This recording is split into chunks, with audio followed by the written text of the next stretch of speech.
যখন আমরা বীর্য ছিলাম, বীর্য বীর্য বোঝেন? অবশ্যই বোঝেন। এই জেনারেশন তো পর্নোগ্রাফিতে আসক্ত, আর পর্নোগ্রাফিতে আসক্ত জেনারেশন গোপন পাপ বেশি করে বাথরুমের মধ্যে। হ্যাঁ, পর্নোগ্রাফিতে আসক্ত জেনারেশন গোপন পাপ বেশি করে টয়লেটে গিয়ে। এটা এই যুগ চলছে এখন, আর এটা নিয়ে আমি আলাদা লেকচার দিয়েছি, নীল দর্পণ, ওটা অনলাইনে আছে। এই জেনারেশনটাই পর্নোগ্রাফিতে আসক্ত, অনেকেই, বেশিরভাগই।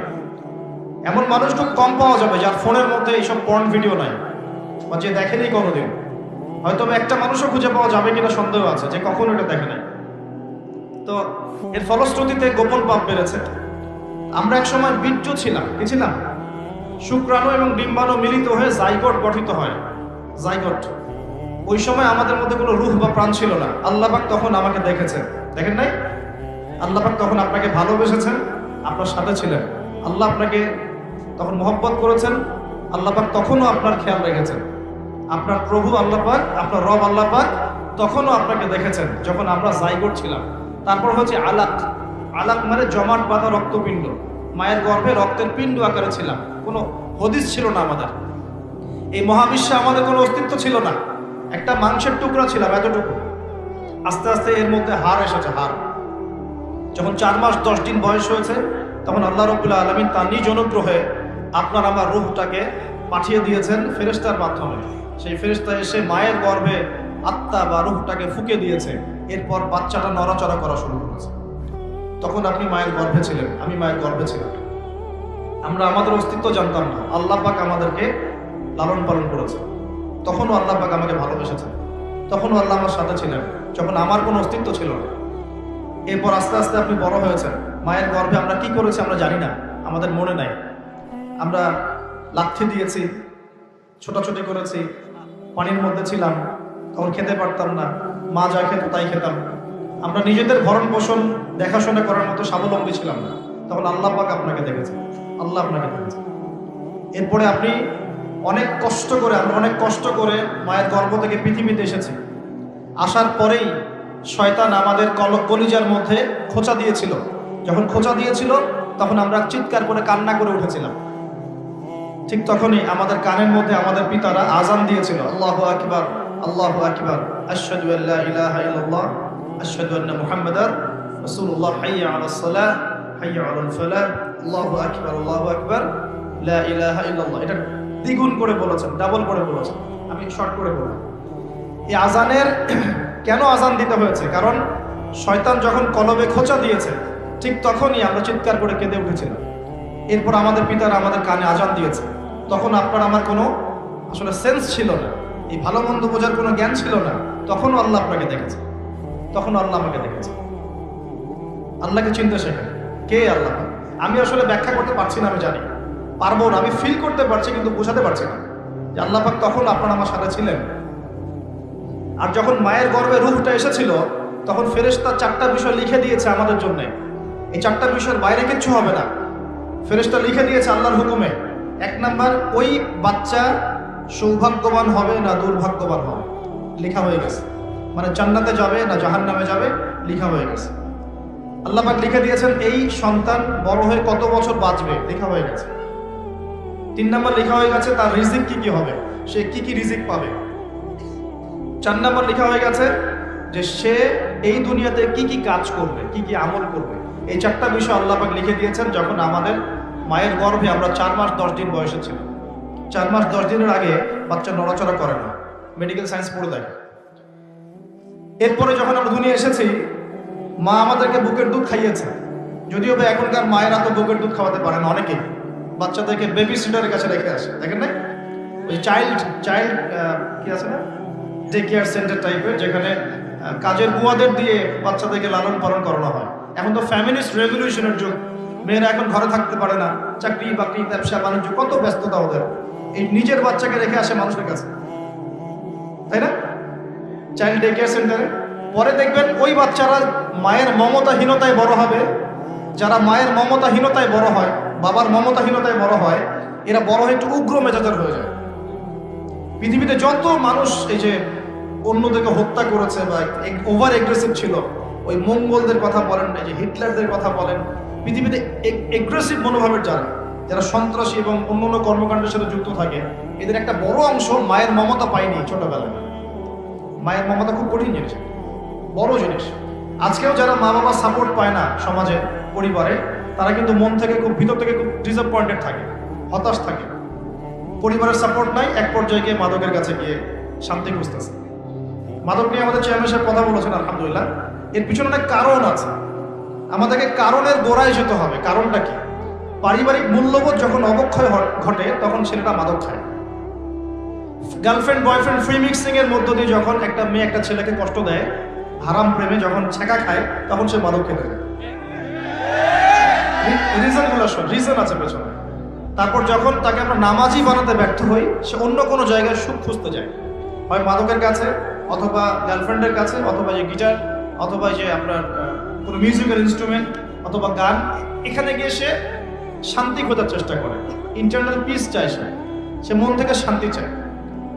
আমরা তাকে যদি তার জীবনের উদ্দেশ্যটা বোঝাতে পারি, তোমাকে আল্লাহ পাক দুনিয়া পাঠিয়েছেন আল্লাহর ইবাদত করার জন্য এবং আল্লাহর জমিনে তার দিন প্রতিষ্ঠা করার জন্য, এই বিষয়টা যদি আমরা ওকে বোঝাতে পারি যে তোমার জীবনটা মূল্যবান, হ্যাঁ, তোমার জীবন যৌবন, তোমার জান মাল সময় শ্রমকে আল্লাহর পথে বিলিয়ে দিলে ইনশাল্লাহ কালকে আমাদের মাঠে তুমি আরশের ছায়া ছায়া পাবে, যুব সমাজ ফিরে আসবে ইনশাল্লাহ।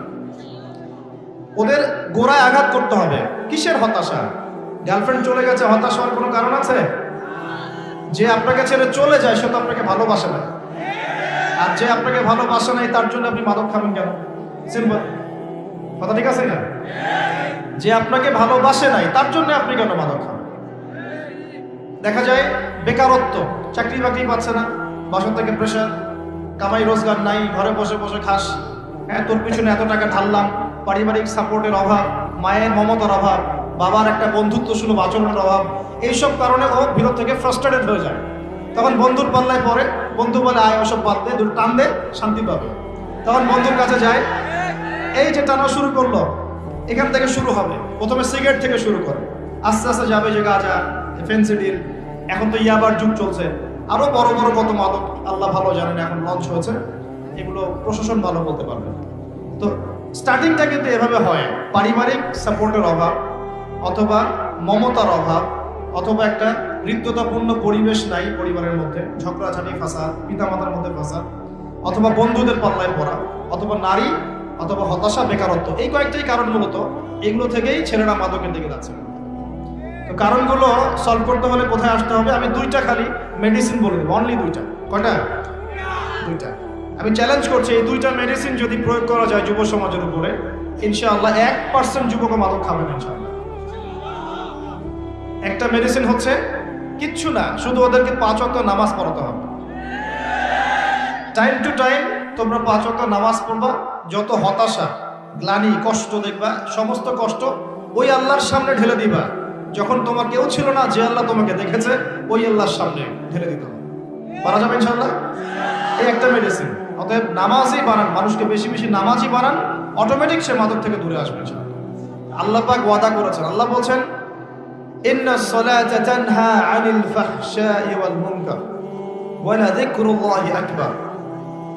আল্লাহ বলছেন শোনো, নিশ্চয়ই নামাজ পড়ার মতো পড়লে, নামাজ কায়েম করার মতো করলে, এই নামাজই তোমাকে সমস্ত পাপ থেকে দূরে রাখবে ইনশাআল্লাহ। নামাজ, আমি 3G 4G নামাজের কথা বলছি, নামাজের কথা বলছি যে নামাজ আপনি মনোযোগের সাথে, খুশুর সাথে নামাজে কি পড়ছেন বুঝতে পারছেন, সেজদায় গিয়ে দোয়া করছেন, আল্লাহকে পাচ্ছেন, এই নামাজের কথা বলছি। এই নামাজ যে ব্যক্তি পড়তে পারে 5 ওয়াক্ত, ইনশাআল্লাহ মাদকের ধার কাছেও সে কখনো যাবে না ইনশাআল্লাহ। আর দ্বিতীয় মেডিসিন হচ্ছে, সেটা হলো আল কোরআনুল কারীম, যেটা আমার হাতে দেখছেন।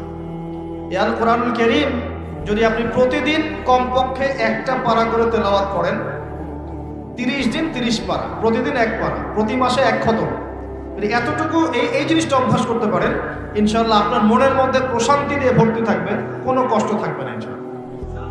আমি চ্যালেঞ্জ করছি, আপনি ইমপ্লিমেন্ট করে দেখেন, প্রতিদিন 1 পারা, কতটুকু? অন্তত 1 পারা, 30 দিন 30 পারা, মাস শেষে 1 খতম হবে ইনশাআল্লাহ। এই আমলটা ধরে রাখতে পারলে দেখবেন আপনার মনে নূর এবং প্রশান্তি দিয়ে ভর্তি থাকবে। সারা দুনিয়া অশান্তি, আপনার মনে শান্তি, কোনো অশান্তি কাজ করবে না ইনশাআল্লাহ। আল্লাহ পাক আমাদের সবাইকে এই দুটো মেডিসিন প্রয়োগ করার তৌফিক দান করুন।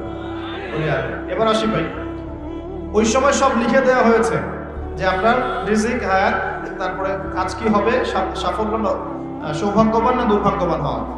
এরপরে যখন আমরা ছোট ছিলাম, মায়ের দুধ পান করেছি, তখন কিন্তু আমরা আমাদের দায়িত্ব নিতে পারতাম না। আমরা বিছানায় পেশাব পায়খানা করেছি, কেউ আমাদেরকে দেখে নাই, পিতামাতা দেখেছেন, তখন আল্লাহ পাক আমাদেরকে দেখেছেন, তখনও আল্লাহ আমাদের সাথে ছিলেন।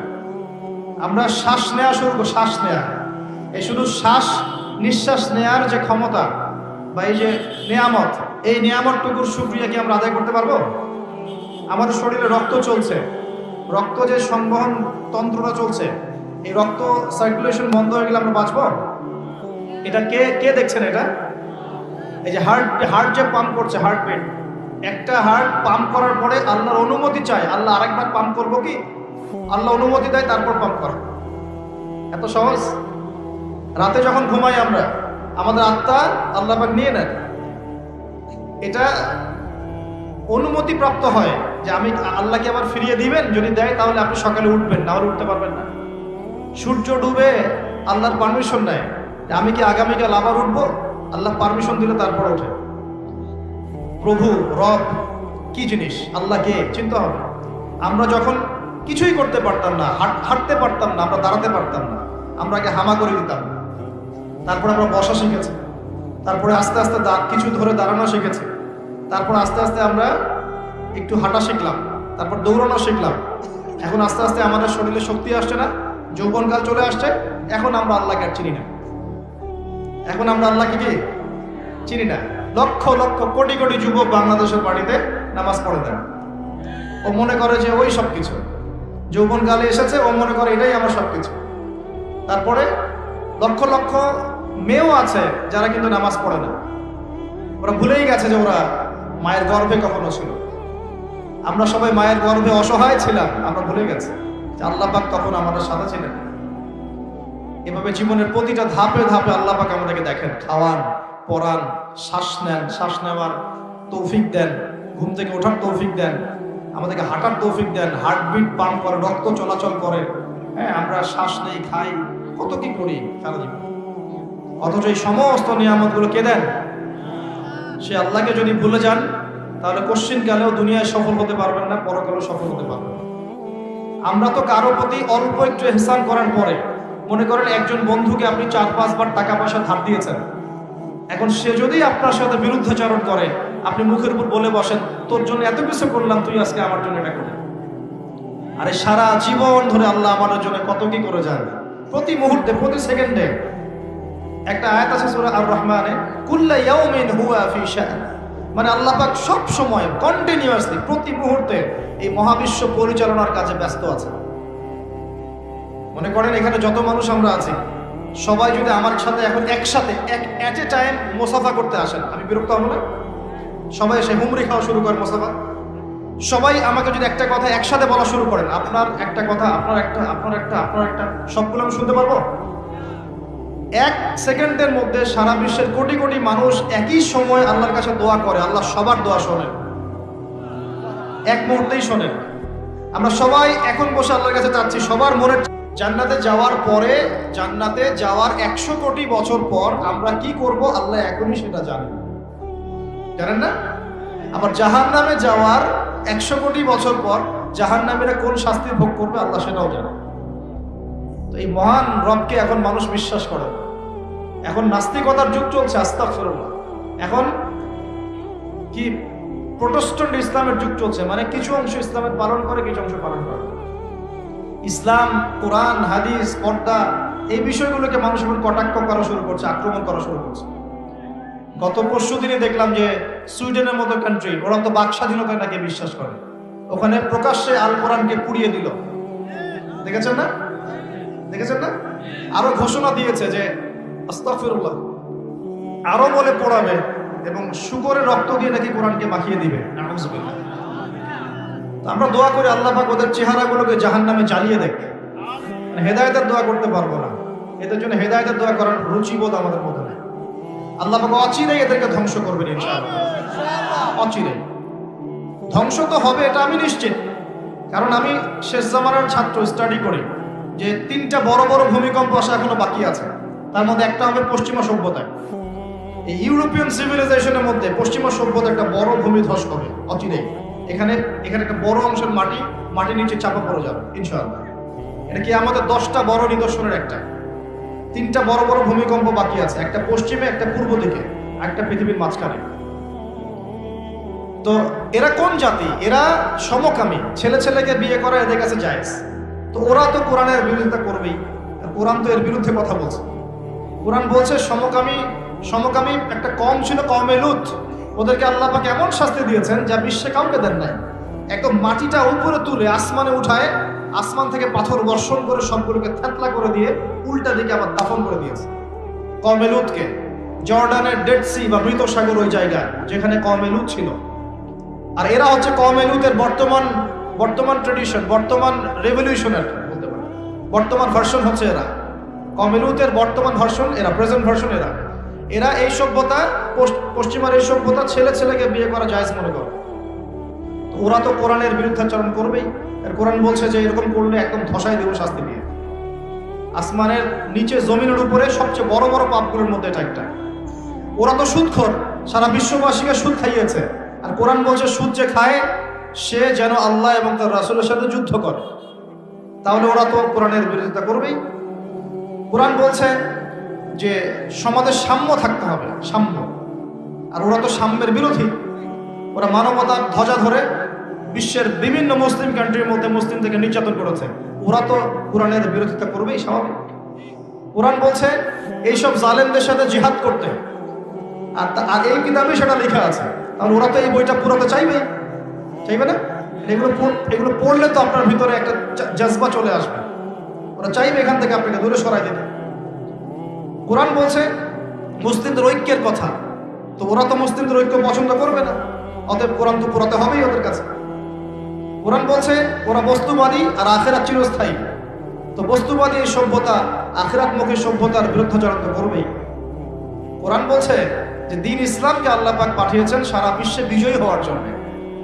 আর ইসলাম যদি বিজয়ী হয় ওদের অস্তিত্ব থাকবে, অতএব তারা তো বিরুদ্ধাচরণ করবে। কোরআন বলছে মাদক থেকে দূরে থাকার কথা। আর ওরা মাদক ফ্রি অ্যাক্সেস, সবাই খাচ্ছে, তাহলে ওরা কি বিরুদ্ধাচরণ করবে না? স্বাভাবিক। কোরআন বলছে যে জেনা থেকে দূরে থাকো না, জেনার কাছেও যেও না। আর ওদের সভ্যতা এমন সভ্যতা যেখানে বাবাও মেয়ের সাথে জেনা করে। বিশ্বাস করছেন না কথা? বাবার হাতে ওরা মেয়েরা এই ইফটিজিং এর শিকার হয়, সেক্সুয়াল হ্যারাসমেন্টের শিকার হয়, এবং ভাই বোনের সাথে জেনা করে। কতগুলো প্রমাণ নেবেন? আমি একটা বইয়ের নাম বলে, লস্ট মডেস্ট একটা বই আছে, মুক্ত বাতাসের খোঁজে, পড়েন, সব দেখতে পাবেন ডিটেলস, প্রমাণ স্বরূপ। এই সভ্যতা তো কোরআনের বিরুদ্ধাচরণ করবেই, কারণ কোরআন তো এখান থেকে আপনাকে দূরে সরাচ্ছে। ব্যভিচার, পরকিয়া কি ইসলামে জায়েজ? ওদের ওখানে একটা ফ্যাশন, ওরা কি বিরুদ্ধাচরণ করবে না? করবে। ওদের যতগুলো নোংরামি, অশ্লীলতা, ফাহেসা কাজ, আল্লাহ দ্রোহিতা, এই প্রত্যেকটা বিষয়ের বিরুদ্ধে কোরআন কথা বলছে বলেই কোরআনের বিপক্ষে ওদের এত জ্বালা। কিন্তু এই জ্বালা বেশি দিন স্থায়ী হবে না ইনশাআল্লাহ। কারণ আমরা জানি অচিরে এমন প্রজন্ম আল্লাহ পাক পাঠাবেন ইনশাআল্লাহ, যে প্রজন্মের প্রত্যেক সন্তান আল কোরআন পড়তে জানবে ইনশাআল্লাহ, কোরআনের অর্থ বুঝবে ইনশাআল্লাহ, কোরআনের আদেশ মানবে, নিষেধ বর্জন করবে ইনশাআল্লাহ, কোরআনের দাওয়াত মানুষের কাছে পৌঁছাবে এবং আল্লাহর এই পুরো জমিনে কোরআনের বিধান প্রতিষ্ঠা করবে ইনশাআল্লাহ। এমন প্রজন্ম অচিরেই আসবে। আমি আপনাদেরকে বলে দিয়ে যাচ্ছি যে নবী ঈসা আলাইহিস সালামের হাতে 40 বছর এই পুরো বিশ্বে এই ন্যায় এবং ইনসাফের শাসন না হওয়া পর্যন্ত কিয়ামত আল্লাহ পাক দিবেন না ইনশাআল্লাহ। এটা হাদিসে লিখিত হয়ে গেছে।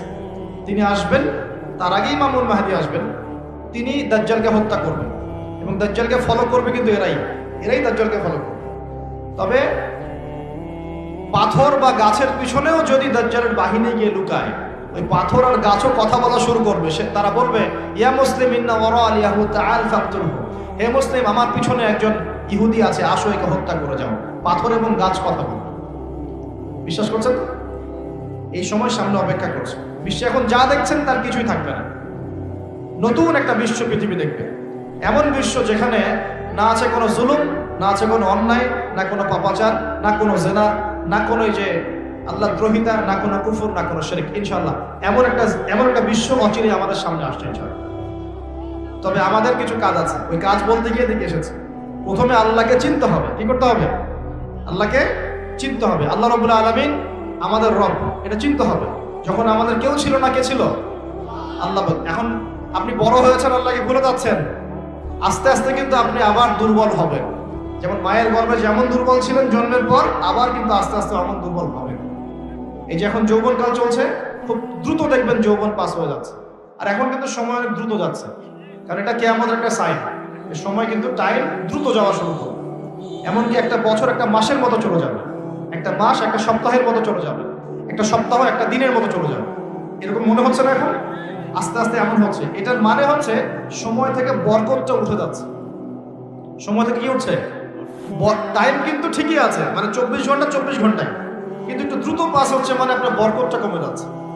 নবী সাল্লাল্লাহু আলাইহি ওয়াসাল্লাম একদিনে যত কাজ করতে পারতেন, আমরা এক মাসে অত কাজ করতে পারি না। ভালো করে খেয়াল করে দেখেন, আল্লাহর নবীজি একদিনে যত কাজ করতেন সকাল থেকে রাত পর্যন্ত, আমরা মনে হয় এক সপ্তাহ এক মাসেও করতে পারি না। তো প্রিয় ভাইরা, সময় দ্রুত পাস করছে, যৌবন চলে যাবে। যৌবন সম্পর্কে আপনাকে দুই একটা হাদিস বলে আমি এদিকে আস্তে আস্তে ফিনিশিং এর দিকে যাব।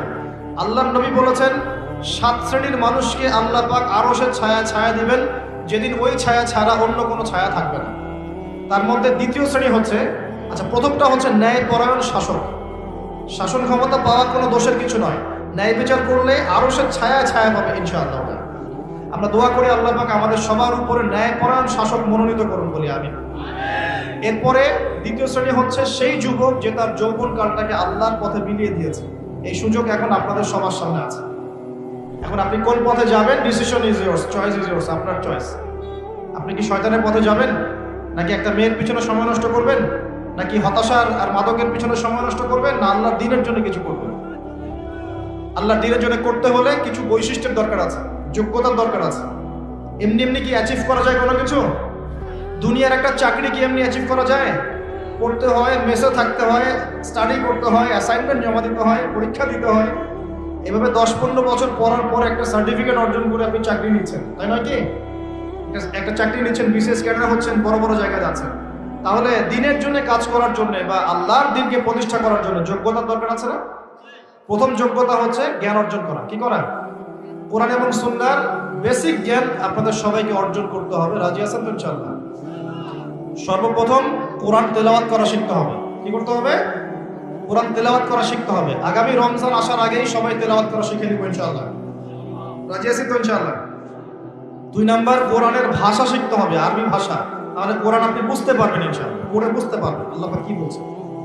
3 নাম্বার, কোরআনের সাথে সাথে হাদিস পড়ার চেষ্টা করতে হবে। হাদিসের মধ্যে অথেন্টিক যে হাদিসগুলো আছে এগুলো চর্চা করবেন। 4 নাম্বার, আলেম ওলামাদের সাথে সম্পর্ক রাখতে হবে। একা একা কোরআন হাদিস পড়তে গেলে কিন্তু আপনি অনেক সময় বিভ্রান্ত হতে পারেন। ওলামা কেরামের সাথে সম্পর্ক রাখলে আপনি কোরআন সুন্নাহর সঠিক মেসেজটা পাবেন ইনশাআল্লাহ। এখানে আবার কোন শ্রেণীর আলেম ওলামার সাথে সম্পর্ক রাখবেন? ওঠেন বসেন শিখা এরকম, ঢেলে দেই এরকম কিরকম? কোন আলেম ওলামা? যে আলেম ওলামা সৎ কাজে আদেশ করে, অসৎ কাজে নিষেধ করে, যাদের ব্যক্তিত্ব গায়রত আছে, যাদের মধ্যে আত্মমর্যাদা বোধ আছে, যারা উম্মার ফিকির করে, উম্মার জন্য খেদমতে নিজের জীবন বিলিয়ে দিচ্ছে, এই শ্রেণীর ওলামা কেরামের সাথে থাকবেন ইনশাআল্লাহ। আর যারা ইসলামকে ঠাট্টা বিদ্রুপ হাসি ঠাট্টার পাত্র বানিয়েছে, এই টাইপের আলেমদের সাথে কোনো সম্পর্ক রাখার দরকার নেই। প্রকৃতপক্ষে এদেরকে আলেমও বলা হয় না, এটা আলেমের সংজ্ঞার মধ্যে পড়ে না। আলেমকে যে ব্যক্তির মধ্যে ইলম আছে এবং সে ইলম অনুযায়ী আমলও করে, আল্লাহর জমিনে আল্লাহর দ্বীন প্রতিষ্ঠার চেষ্টা করে, আলেম। আলেম মানে কি? শুধু জানি আমল করি না, এটাকে আলেম বলা হয়? শুধু জানি আমল নাই, এটাকে আলেম বলা হয়? প্রিয় ভাইয়েরা, সত্য মিথ্যা চিন্তা হবে। এই ট্রল নিয়ে, ফেসবুক ইউটিউব নিয়ে এত বেশি মত্ত হয়ে থাকবেন। কনস্ট্রাকটিভ পড়াশোনা করেন, অফলাইনে পড়াশোনা করেন, ওলামা কেরামের সাথে সম্পর্ক করেন, আগে জ্ঞান অর্জন, তারপর অন্য কিছু। জ্ঞান ছাড়া আপনি এই বিশ্বে ইসলামকে এগিয়ে নিতে পারবেন না।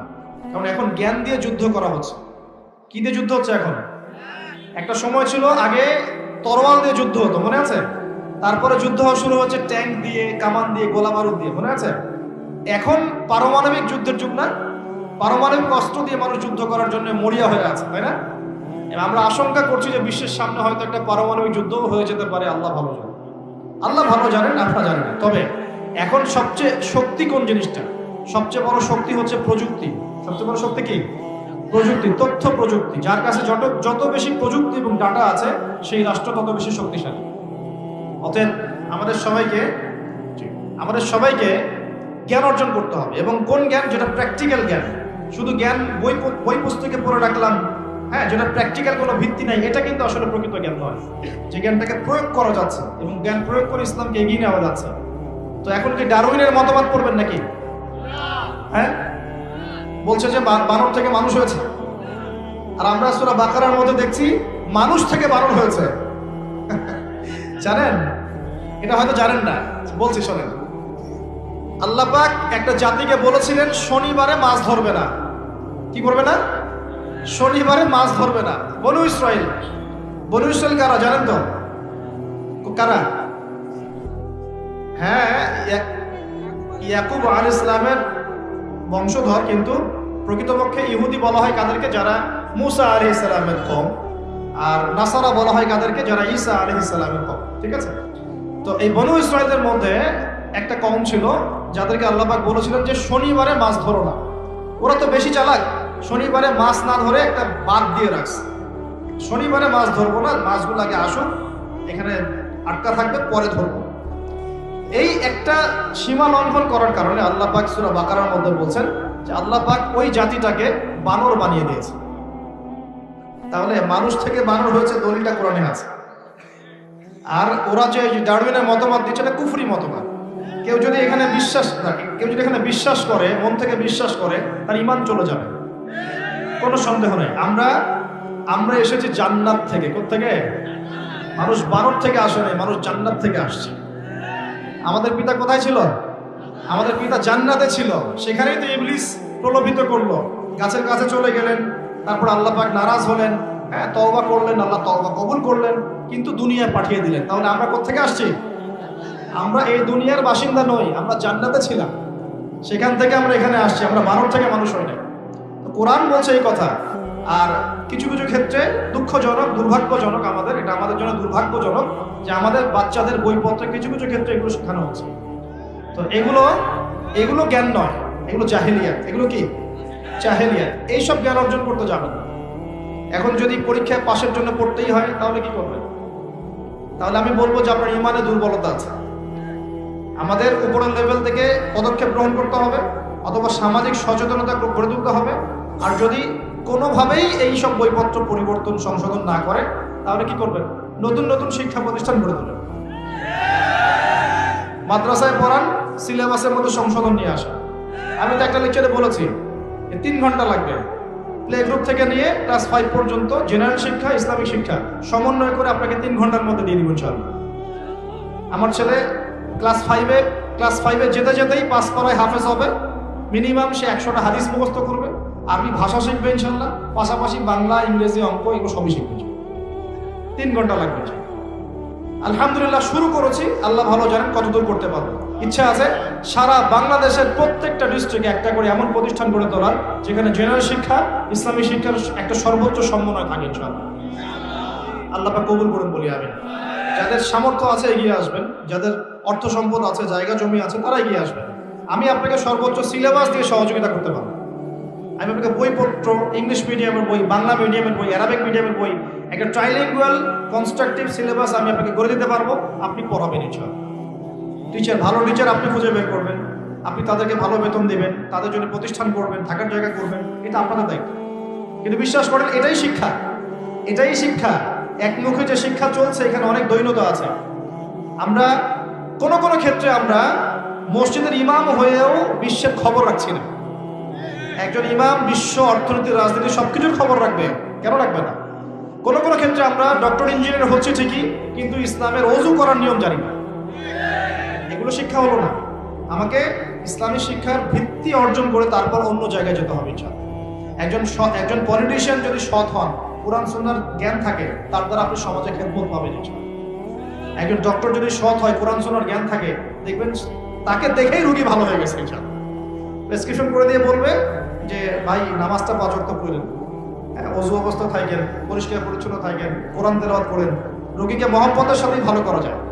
আর আমরা এখন প্রফেশনাল হয়ে গেছি, আসো না টেস্ট করো, 10টা টেস্ট করো, রিপোর্ট নিয়ে আমার সামনে আসে। একটা রোগীর 1 মিনিট সময়, একটা রোগীকে দেখেন 1 মিনিট সময়। সুবহানাল্লাহ। আর এইসব ক্ষেত্রে আপনারা আবার ব্যবসার কথাবার্তা বলেন না, ওয়াজ মাহফিল নিয়েই কথা বলেন, ঠিক আছে? ওয়াজ মাহফিল, আলেম ওলামা এইখানেই আসে আপনারা ব্যবসার কথাটা বলেন। তখন হাদিয়া তোফার কথা আসলে ব্যাস ধর্ম ব্যবসা কথা শুরু হয়ে গেছে। কিন্তু এখানে যে দুর্নীতির পর দুর্নীতি হচ্ছে, প্রচুর কালো টাকা পাচার হচ্ছে, ব্যাংক লুট করা হচ্ছে, ব্যাংকিং সিস্টেম কলাপস করছে, শেয়ার বাজার ধস হয়ে যাচ্ছে, কই কোনো তো কথা বলার সুযোগ হয় না আপনাদের। তো এটা কেমন দৃষ্টিভঙ্গিটা, কেমন বায়াস দৃষ্টিভঙ্গি, ডাবল স্ট্যান্ডার্ড বলি আমরা, দ্বিমুখী, দ্বিচারিতা। আল্লাহ পাক আমাদের সবাইকে সৎ হওয়ার তৌফিক দান করুন। আমি বলতে চাচ্ছিলাম যে কোরআন সুন্নাহর শিক্ষা ব্যবস্থাটা যদি শুরু থেকে, গোড়া থেকে, প্লে গ্রুপ থেকে লঞ্চ করা যায়, সাথে জেনারেলটাও থাকে, এই জাতিকে ঠেকানোর মধ্যে কেউ থাকবে না ইনশাআল্লাহ। দোয়া করি আল্লাহ পাক যেন একদিন না একদিন এমন কিছু মানুষকে নিয়ে আসেন আমাদের উপরে, যারা এই কথাগুলো বুঝবেন এবং এই কথাগুলোর উপর আমল করে সমাজটাকে পরিবর্তন করবে ইনশাআল্লাহ। প্রিয় ভাই, প্রথমে দরকার জ্ঞানের বিপ্লব।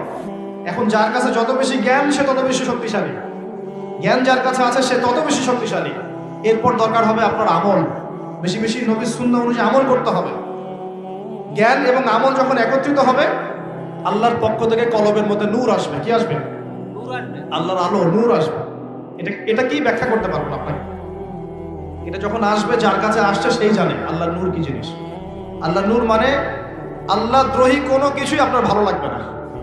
যার কলবে আল্লাহ নূর আসছে, সে হারাম কিছু দেখতেও তার ভালো লাগবে না, হারাম কিছু শুনতেও ভালো লাগবে না, হারাম কোনো কিছুর সাথে সম্পৃক্ত হতেও ভালো লাগবে না, কারণ তার মধ্যে সে আল্লাহ নূর পেয়ে গেছে। তার ভালো লাগবে নামাজ, তেলাওয়াত, ইসলাম, এগুলোই ভালো লাগবে। তো আল্লাহ পাক সূরা জুমার এটা বলেছেন, আল্লাহ পাক যার কল্যাণ চান তার হৃদয়টাকে ইসলামের জন্য উন্মুক্ত করে দেন, প্রশস্ত করে দেন। সুবহানাল্লাহ। আমলের সাথে দরকার এই নূর। নূর আসলে তাজকিয়া, আত্মশুদ্ধি অর্জন হবে। তাজকিয়া, আত্মশুদ্ধি মানে যে যার মনটা সৎ, যে সবাইকে নিয়ে ভাবে, যে কারোর সাথে হিংসা বিদ্বেষ গীবত তহমতে থাকে না, যে সততার সাথে দিনকে এগিয়ে নেওয়ার চেষ্টা করে। মানুষ জানে মানে আজে বাজে অনেক কথা বলতে পারে, ওগুলো শোনারও তার সময় নেই, সে তার গতিতে এগিয়ে যাবে, এগুলো শোনারও সময় নাই, এগুলোর দিকে তাকানোরও সময় নেই। আল্লাহ পাক এমন প্রজন্ম করে দিন বলি আমিন। আরো দরকার আছে প্রিয় ভাই, হালাল রিজিক। দিনের জন্য কিছু করতে চান, হালাল রিজিক খেতে হবে, হারাম খাওয়া যাবে না। রাজি আছেন ইনশাআল্লাহ? আরো দরকার হচ্ছে আদর্শ পরিবার, পারিবারিক আদর্শ সুন্দর হতে হবে। নিজের পরিবারে নামাজ প্রতিষ্ঠা করেন, তালিম প্রতিষ্ঠা করেন, পর্দা প্রতিষ্ঠা করেন, বাচ্চাদেরকে কোরআন শেখান, আপনার পরিবারের পরিবেশটাকে ইসলামিকভাবে গড়ে তোলেন, ইনশাআল্লাহ আল্লাহ পাক কবুল করবেন ইনশাআল্লাহ। আর প্রয়োজন সৎ কাজে আদেশ করা, অসৎ কাজে নিষেধ করা, এবং আপনার জানমাল, সময়, শ্রম দিয়ে দিন ইসলামকে এগিয়ে নেওয়ার চেষ্টা করা। এই কাজগুলো প্রয়োজন যুব সমাজে, যদি আপনারা ইসলামের জন্য কিছু করতে চান। আমরা কি চাই কিছু করতে? আল্লাহ পাক আমাদেরকে দুনিয়াতে পাঠিয়েছেনই আল্লাহর ইবাদত করার জন্য, তার দিনকে বিজয়ী করানোর জন্য।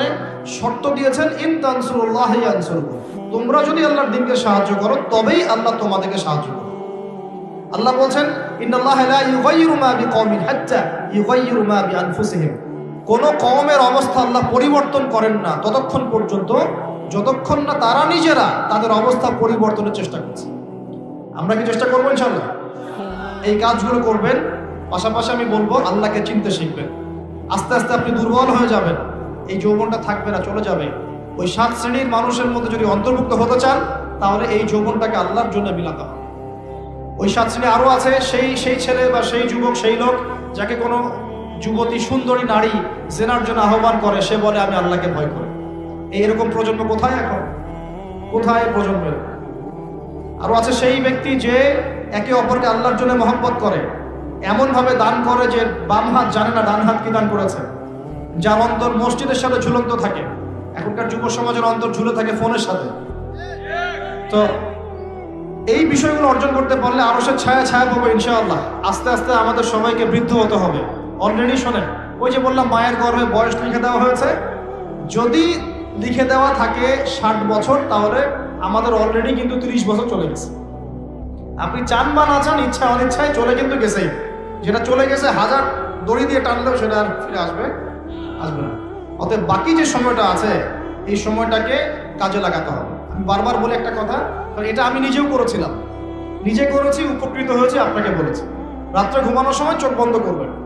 সারাদিন মানুষ অনেক কাজে ব্যস্ত থাকে, দোয়া কালামগুলো পরে শুবেন, ঘুম আসতে একটু সময় তো লাগে নাকি? ওই সময় ফোনটা কোথাকুতি না করে চোখ বন্ধ করে শুয়ে থাকেন। শুয়ে শুয়ে চিন্তা করবেন যে আমার যদি 60 বছর হায়াত থেকে থাকে, আর আমরা দোয়া করে আল্লাহ পাক আরো বেশি বরকতময় হায়াত দান করুন, আমিন। যদি থেকে থাকে তাহলে 30 বছর তো শেষ গনকিস। এই 30 বছরে আমি কি 30 দিন নামাজ পড়েছি?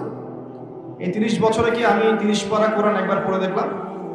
আমি কি নবীর জীবনী পড়লাম? হাদিস 30টা কি জানি? মাসলা মাসাল কি জানি? 30 দিন কি জামাতে নামাজ পড়তে পেরেছি? আমি কিন্তু বেসিক কথা বলছি। আমি কিন্তু